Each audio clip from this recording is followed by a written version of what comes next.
I would love to ask Mark to the stage. So Mark has really been one of the people that I know that has been most deeply caring about life extension, especially radical life extension. And we were so lucky this year that we got to host a workshop with you, Nathan, and the whole LBF team. It was really, really good. I absolutely loved it. We had the best workshop reviews we ever got since in the 8 years I've been doing those for that workshop that we co-hosted. It was fantastic. Thank you so much for coming. And yeah, the stage is yours. Thanks, Allison. I'm gonna try to have a little fun here because Allison said we're here to have fun. So, this is me, Mark Hamalainen. I've been working in the longevity biotech industry for about 20 years now. Probably some of you know about the Longevity Biotech Fellowship. Also involved in Vitalism. Recently took a position working with Jean Hebert at ARPA-H. I couldn't be doing any of the things that I do without my LBF co-founder, Nathan Chang. This guy is amazing. I don't know anyone who works harder than him. He has an even longer list of projects than I do. Something that Nathan and I agree on and why we work so well together is that we think this curve is an emergency. Put up your hand if you want to die. Okay, 2, 3, 4. Okay, 5, I think. 5 people here want to die. But I guess the rest of you don't. Longevity is a very big field, and I've always been focused on the idea of solving aging entirely. There is, it's very trendy to do saunas and supplements and all sorts of other trendy longevity fads come and go. They're not gonna have a big effect on this curve. It's more that if you don't exercise and you don't eat well, you're just committing slow suicide. That's my view of longevity. What I actually care about is how do we actually take this curve and make it flat, not just shift it by like a couple pixels. And the situation is not great right now. I've been involved in this industry for over 20 years. We've gone from having precisely 0 therapies for aging to still 0 therapies for aging. Some people might argue that there are some things that work, but again, they mostly just shift the pixels a few spots over. So what's the problem? I think there's a lot of wishful thinking in our industry. Even in mice, we don't really have much that works, and mice are a pretty terrible model for humans, as we know. There's a long thread on there that's pretty fun. All these slides are online, by the way, so you don't need to take pictures. It's also just a legit difficult problem. Like aging is not, like biology is not parsable by the human mind. It's great that we have AI right now because that gives us some hope that we can actually process the amount of data that needs to be processed. You can actually make the argument that aging is more complicated than biology because biology is a generative algorithm that produces the soma that propagates the germline, but it can be compressed down to, I don't know, something like 20 megabytes. Aging is all of the stuff that's not programmed. It's all the side reactions, it's all the things that are slowly going wrong that natural selection didn't do anything about. And it's arguably more complicated than biology. And we also have a super outdated paradigm. In the 20th century, we solved a lot of problem with like small molecules, vaccines, things like that. We solved 20th century health problems. But now we're trying to apply those same ways of thinking and those same institutions to aging, and it's just not really working. Reductionist theories of aging have come and gone and failed consistently, and I expect more to come and go. So we need to think about things differently. And we also have a ton of bottlenecks to progress. There's another study that our organization, the Longevity Biotech Fellowship, put out, and we had a list of bottlenecks, which is probably more like 100, but the top ones were a lack of public data, lack of biomarkers, validated biomarkers for aging, and lack of funding. It's interesting that they came in that order because I think if we had more data and better biomarkers, that might actually unlock funding, I think is maybe the hypothesis. So indefinite lifespan, how do we actually get there?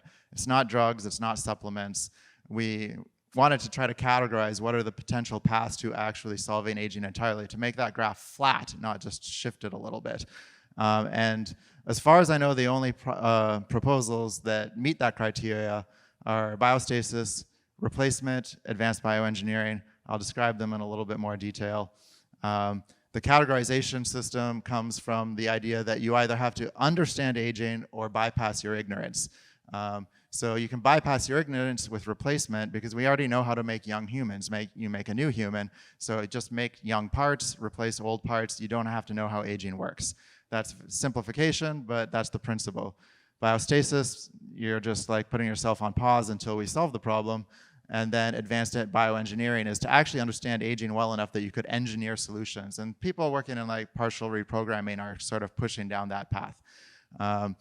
We didn't include traditional pharmaceuticals in this approach because, again, we've talked to the people that are working on this, and none of them think you could flatten the curve with that approach, so why include it? That's where most of the money goes, though. Yeah, it's just more of a meme version of what I just said.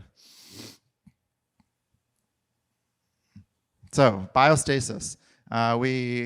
So I'm giving you the overview, and there's a much longer overview version on our website. But we've also started to do the deeper dives into each of the 3 categories, and there's a paper right now that will be published. The preprint is available, and this is on biostasis. So if you want to dig deep into biostasis, check out this paper, and it'll probably be updated periodically. We get into a lot of sort of the different objectives that I don't have time to go into here, things like optimized cryoprotectants, cracking prevention, exhaustive cryobiology, rapid rewarming. This is like, a lot of these are actually engineering challenges, although there's certainly some speculative stuff in it too. And we try to make time and cost estimates for these things because we want people to invest in this stuff and we want to give them a sense of how much it's going to cost, at least a plausible case. I mean, obviously, research is research. You never know ahead of time how long it's going to take. But the interesting thing is that the amount of money that's spent on pharmaceuticals like vastly dwarfs the money that's spent on cryo. Replacement, we're doing a deep dive in right now. It's being written. If you want to get involved in reviewing the draft and adding to the draft, just get in touch with me, and it'll be coming out soon. Chris Bohr is taking the lead. There's been a bunch of other people involved. I couldn't list them all here on this. You wouldn't be able to see all their faces. And the general idea with replacement is, again, replacing old parts with young. So the best way to do this, we think, is actually to just replace the entire body at once. Why would you do one organ at a time? Every surgery carries risk. Just replace the whole body. And it's been done in science fiction, lots of movies, right? So, and then there's bioengineering, which is the hardest approach. And I'll just say one thing about that, which is that if you actually want to understand aging, the amount of data you're going to need is ridiculous.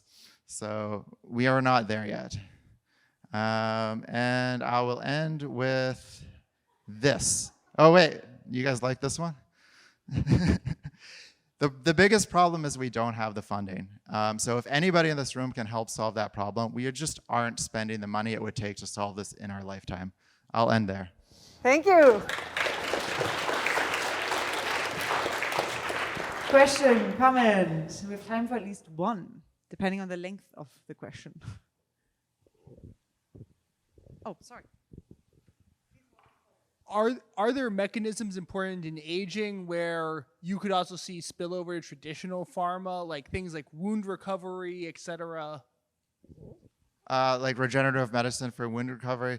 Yeah, I mean, the body has, like, you're talking about in situ regeneration rather than replacing parts. And yeah, that's promising. But the thing is that we fundamentally probably don't even have mechanisms to repair a lot of the damage that's accumulating. So there's no machinery there to fix certain things. Like you can't turn because there's nothing to turn on. And that's why you ultimately have to add new biology through genetic engineering, or you have to just replace the part. But you could certainly buy time with schemes like that.